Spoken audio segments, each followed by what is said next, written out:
Assalamualaikum warahmatullahi wabarakatuh. Perkenalkan, kami dari kelompok tugas akhir mata kuliah Studium General Prodi Matematika yang beranggotakan Ivan Daniel Srimuringo, Desi RAP Siregar, Saryati Rusmawan Habiahan, Dian Puji Lestari, Alsani Malikadina, dan Ibtu Brian Simbolon ingin memaparkan hasil dari diskusi webinar yang kita ikuti selama kami mengambil mata kuliah Studium General.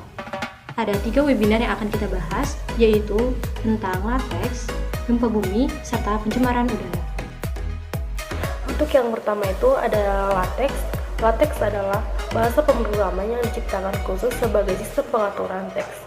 Hasil pengetikan atau type setting system yang dapat menghasilkan dokumen seperti teks, gambar, tabel maupun notasi matematis yang berkualitas tinggi. Selanjutnya ada lingkup penggunaan latex. Yang pertama itu penulisan notasi ilmiah dan matematika dalam dokumen, bahasa program lain, website, dan lain-lain. Yang kedua, template penulisan artikel ilmiah seperti jurnal, buku seperti tugas akhir, surat, laporan, dan presentasi.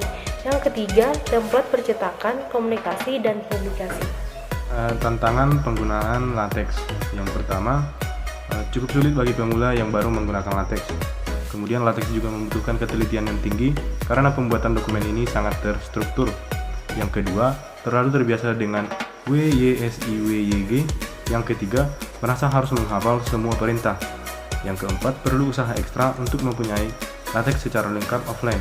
Nah, kemudian kelebihan latex adalah yang pertama itu kemampuan yang baik dalam menyiapkan tulisan, teks, formula matematis, tabel, gambar, dan lain-lain.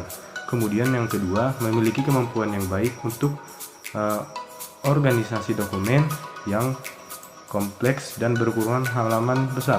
Kemudian yang ketiga, file output berukuran kecil. Yang keempat, dapat digunakan dalam berbagai platform baik Windows, Linux, macOS, dan lain-lain. Yang kelima, tersedia secara offline maupun software online yang dapat digunakan perseorangan maupun tim. Yang keenam, tersedia secara luas dan bebas. Tips dalam menggunakan latex: yang pertama, percaya diri. Yang kedua, pahami struktur dan perintah dasar. Yang ketiga, buat template sintaks yang lazim. Gempa bumi dan tsunami. Gempa bumi adalah suatu gerakan tiba-tiba atau suatu rentetan gerakan tiba-tiba dari tanah dan bersifat transit yang berasal dari suatu daerah terbatas dan menyebar dari titik tersebut ke segala arah. Sedangkan tsunami adalah serangkaian gelombang yang umumnya diakibatkan oleh perubahan vertikal dasar laut karena gempa di bawah atau dekat dasar laut. Gempa ini mengakibatkan air laut yang luar biasa banyaknya berpindah tempat secara mendadak. Penyebab tsunami adalah perubahan vertikal pada permukaan laut yang terkait dengan gempa di zona subduksi, letusan gunung api bawah laut, longsor bawah laut, dan jatuhnya meteor. Peringatan tsunami alami. Yang pertama, getaran gempa yang sangat kuat. Yang kedua, air di pantai surut mendadak. Yang ketiga, ombak yang kuat dan tidak seperti biasanya. Yang keempat, suara gemuruh atau ledakan dari arah pantai. Yang kelima, angin dingin tertiup dengan bau garam menyengat. Mitigasi bencana gempa bumi secara struktural. Yang pertama, struktur bangunan tahan gempa. Yang kedua, penataan interior yang aman. Secara non-struktural, pemberdayaan manusia dalam menghadapi gempa, sosialisasi melalui berbagai media dan latihan, membangun EEWS untuk respon instrumen dan perlindungan, siaran TV dan radio komunikasi, jalur evakuasi dan titik kumpul, perlengkapan darurat, identifikasi sumber gempa baru, kajian bahaya gempa bumi mikrozonasi, mitigasi bencana tsunami. Secara struktural, seawall shelter tsunami, pengembangan dan penguatan sistem monitoring dan sistem peringatan dini tsunami. Secara non-struktural, pemberdayaan manusia dalam menghadapi tsunami, sosialisasi melalui berbagai media dan latihan, evakuasi mandiri, jalur evakuasi, dan titik kumpul, siaran TV dan radio komunikasi, kajian bahaya tsunami, perencanaan tata ruang pantai dan penanaman tanaman di pantai, menggali kearifan lokal. Nah, selanjutnya materi webinar mengenai pencemaran udara. Apa sih itu pencemaran udara?